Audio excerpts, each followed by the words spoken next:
जब समाधि खुली तो सती जी आई, लेकिन जब सन्मुख शंकर आसन दीना, ये देख लिया, समझ गई कि इन्होंने मेरा त्याग कर दिया है।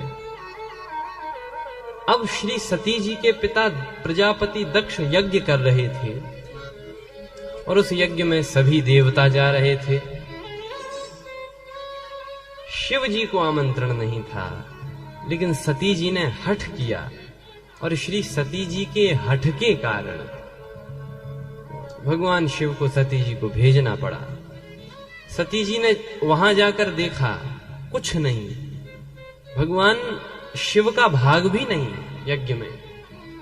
सती जी क्रोधित होते हुए बोली कि दक्ष द्वारा प्रदत्त यह देह मैं नहीं रखूंगी, और जिन जिनने भगवान शिव का अपमान किया है उनको फल मिलेगा।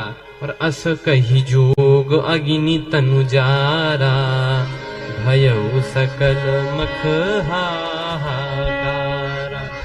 ऐसा कहकर यज्ञ की अग्नि में ही श्री सती जी ने अपना शरीर भस्म कर दिया।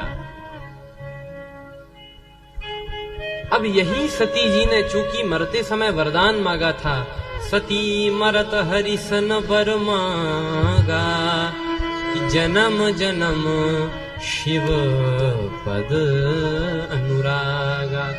और उसी कारण से आज तिहि कारण हिमगिरि गृह जाई, जनमी पार्वती तनु पाई। उसी कारण से आज यही सती जी पार्वती के रूप में अवतरित होती हैं। बोलो श्री पार्वती मैया की जय। श्री पार्वती माता हिमांचल राज की यहां प्रगति, आनंद ही आनंद। नारद जी हस्तरेखा देखने आए तो नारद जी ने यही कहा कि जोगी जटिल अकाम मन, नगन अमंगल वेश, अस स्वामी यही कह मिलई, परी हस्त असरे। पार्वती को जो पति मिलेगा वो जोगी होगा, जटिल होगा, अकाम मन, नगन अमंगल वेश, ऐसा पति मिलेगा। यह जो सुना तो हिमांचल राज तो बड़े दुखी हो गए। कहने लगे महाराज, इसको, इस भावी को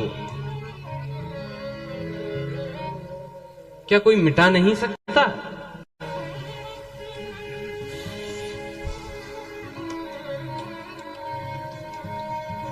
नारद जी ने कहा, औरों की तो जाने दो हिमांचल राज, इस भावी को देव भी नहीं मिटा सकते। हिमांचल राज ने कहा, तब तो उदास होना पड़ेगा। जब देव भी नहीं मिटा सकते तो उदास होना पड़ेगा। नारद जी ने कहा, नहीं, उदास होने की जरूरत नहीं। नारद जी ने कहा कि देव नहीं मिटा सकते, ये भावी है, तो इसे देव तो नहीं मिटा सकते इस भाग्य के लिखे को, लेकिन देव नहीं अपितु इस भाग्य के लिखे को महादेव मिटा सकते हैं। जो तप करई कुमारी तुम्हारी, तो भावी में सकई त्रिपुरा। पार्वती जी तपस्या करने चली गईं और ऐसी घनघोर तपस्या की कि 1000 वर्षों तक केवल कंदमूल फल खाए, 100 वर्षों तक केवल साग खाए, कुछ दिनों तक तो कछु दिन भोजन बारी बतासा, उनमें भी कुछ दिन उपवास किया। बेलपत्री जो जमीन पर सूख कर गिर जाती थी, 3000 वर्षों तक उसे खाकर रही। और जब उन पर्णों को भी पार्वती जी ने छोड़ दिया, पुनि परिहर्यु सुखान्यु पर्णा, त उमई नाम तब भयउ अपर्णा। तब पार्वती जी का नाम अपर्णा हो गया।